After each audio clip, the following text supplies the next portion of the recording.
Selamat datang di Deep Dive kita kali ini. Sumber kita hari ini buku yang menarik, judulnya Between Heaven and Earth, A Guide to Chinese Medicine. Penulisnya Harriet Beinfield dan Ephraim Korngold.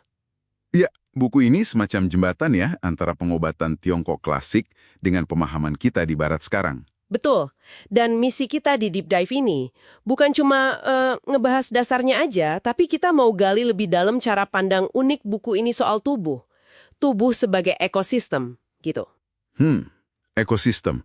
Menarik itu. Iya kan? Siapa tahu bisa mengubah cara Anda, para pendengar, melihat kesehatan diri sendiri. Oke, siap. Nah, buku ini langsung nunjukin kontras yang lumayan gede nih. Pengobatan Tiongkok itu melihat kita sebagai kayak mikrokosmos alam semesta. Terhubung erat sama alam dalam kesatuan yang disebut Tao. Benar.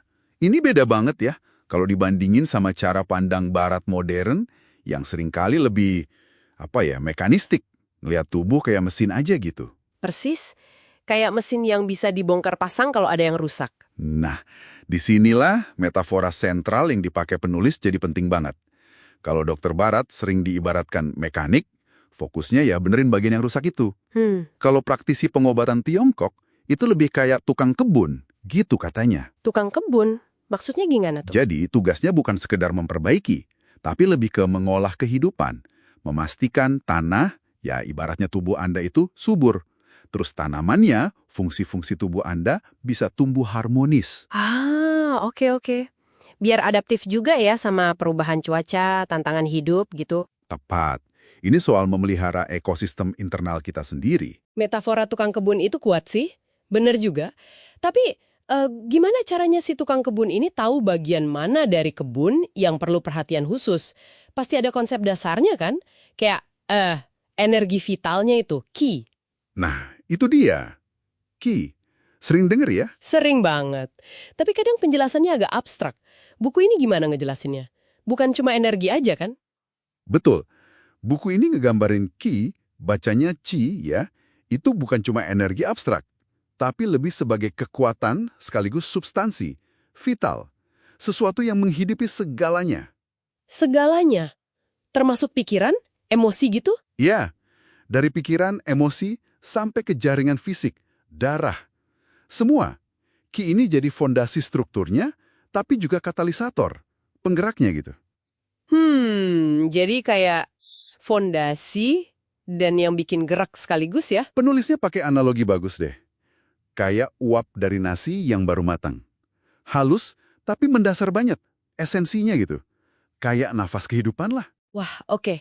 Jadi kalau Qi-nya nggak cukup atau alirannya macet, kebun kita jadi nggak subur ya? Persis. Makanya aliran Qi itu penting banget. Oke.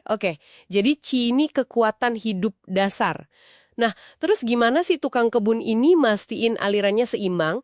Disinilah konsep yin-yang masuk ya? Tepat sekali. Dan yang ditekankan buku ini, yin-yang itu bukan soal baik lawan buruk, atau terang lawan gelap gitu aja. Bukan hitam putih gitu ya? Bukan. Ini lebih soal hubungan relatif dan dinamis. Kayak sisi gunung yang teduh itu yin. Terus sisi yang kena matahari itu yang. Oke. Saling butuh berarti? Iya, saling butuh, saling melengkapi. Dan posisinya terus berubah seiring waktu. Sisi teduh bisa jadi terang kalau mataharinya geser kan. Yang nggak ada tanpa yin, begitu juga sebaliknya. Keseimbangannya itu terus bergerak, nggak pernah statis. Jadi dinamis ya? Kalau di tubuh kita gimana contohnya? Mungkin kayak istirahat sama aktivitas gitu? Bisa banget. Istirahat itu yin, aktivitas itu yang. Atau contoh lain, keseimbangan antara substansi, kayak darah. Nah, darah di sini bukan cuma cairan merah ya, tapi juga nutrisi, penenang pikiran, itu sifatnya yin. Oke, darah itu yin, terus yangnya? Yangnya itu fungsi atau gerakannya, kayak Qi tadi. Qi itu kan yang. Menarik, jadi ada hubungan antara substansi yin dan fungsi yang. Betul. Penulisnya bahkan nyinggung soal kecenderungan karakter yin atau yang pada orang. Ada tipe yang lebih energik, ekspansif. Ada tipe yin yang lebih tenang, introspektif. Oh, jadi kayak tipe kepribadian gitu? Semacam itu. Tapi poinnya bukan mana yang lebih baik loh ya. Tapi lebih ke memahami pola alami diri Anda dan gimana menjaga keseimbangan unik Anda itu. Paham, paham. Jadi ini bukan cuma buat ngobatin penyakit ya, tapi juga buat kenal diri sendiri lebih dalam. Terus artinya apa nih buat Anda yang lagi dengerin?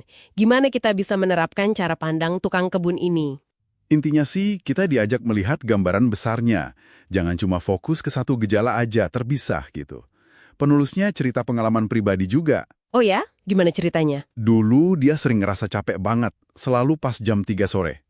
Nah, kalau kacamata biasa kan mungkin ya udah capek aja. Tapi pakai kacamata pengobatan Tiongkok, itu bisa jadi indikasi qi limpahnya lagi lemah.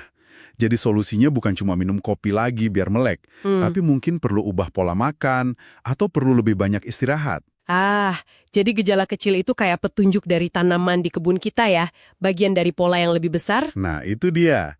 Gejala itu sinyal dari ekosistem tubuh kita. Oke, berarti fokus utamanya lebih ke menjaga harmoni secara keseluruhan dong? Tepat sekali. Fokusnya di pemeliharaan harmoni yang dinamis itu. Antara yin dan yang. Antara qi, darah, cairan tubuh lainnya, terus juga antara diri kita dengan lingkungan, dengan musim. Jadi bukan nyari satu obat ajaib gitu ya? Bukan. Lebih kayak proses yang terus-menerus, berkelanjutan, untuk hidup selaras sama sifat alami kita dan dunia sekitar.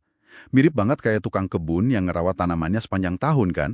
Perawatannya disesuaikan terus sama kebutuhan. Oke, jadi deep dive kita hari ini benar-benar nawarin pergeseran cara pandang ya, dari ngeliat diri kayak mesin yang bisa rusak, jadi ngeliat diri sebagai ekosistem hidup yang perlu dirawat keseimbangannya. Dan kesadaran soal keterhubungan ini jadi kunci. Ngerti gimana pola tidur, makanan, stres, emosi, wah, semuanya itu ngaruh ke kesehatan kebun kita secara keseluruhan. Iya juga ya. Nah, sebagai penutup nih, coba deh Anda renungkan ini sebentar. Kalau Anda mulai melihat diri Anda bukan lagi sebagai kumpulan bagian yang terpisah-pisah, tapi sebagai sebuah kebun yang dinamis, yang saling terhubung. Gimana tuh? Kira-kira gimana ya hal itu bisa mengubah cara Anda merespon stres sehari-hari? Atau cara Anda milih makanan, ngatur ritme hidup, atau bahkan cara Anda memahami kepribadian Anda sendiri? Wah, pertanyaan bagus itu. Sesuatu buat Anda pikirkan lebih lanjut ya dari deep dive kita kali ini.